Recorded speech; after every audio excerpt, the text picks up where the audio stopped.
ফুলগুলো সব একটা একটা করে নিয়ে নাও।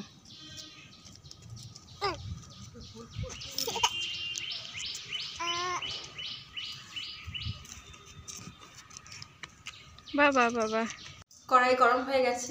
গোটা জিরে, সামান্য কালো জিরে,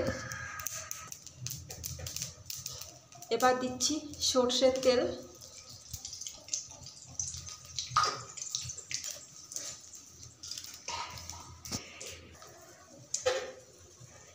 কেটে রেখেছিলাম আলু, সেই আলুগুলো ভেজে নিচ্ছি। পেঁয়াজটা তেলে দিচ্ছি, দিয়ে দিচ্ছি। পেঁয়াজ আর আলু একসাথে ভেজে নিচ্ছি।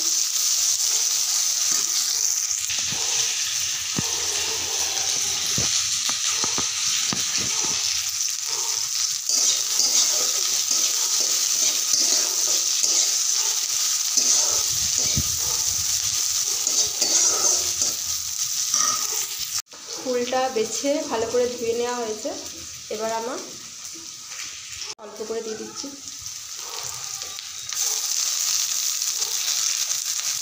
সজনে ফুল স্বাস্থ্যের পক্ষে খুবই উপকারী। ফুল না, ডাঁটা, সজনে শাক সব কিছু।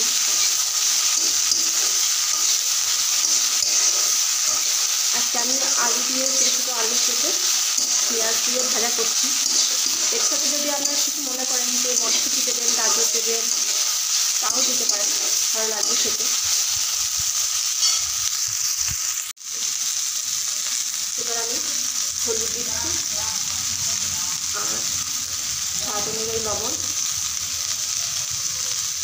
যাতে একটু জল দিতে হবে না, নেড়ে চেড়ে ভালো করে রান্নাটা করে নিতে হবে, জল দিলে ভালো লাগবে না।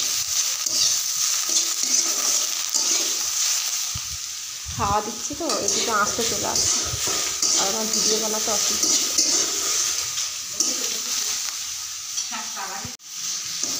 রান্নাটা আমার হয়ে গেছে। জল না দিয়ে নেড়ে চেড়ে কষে কষে আমি রান্না করেছি।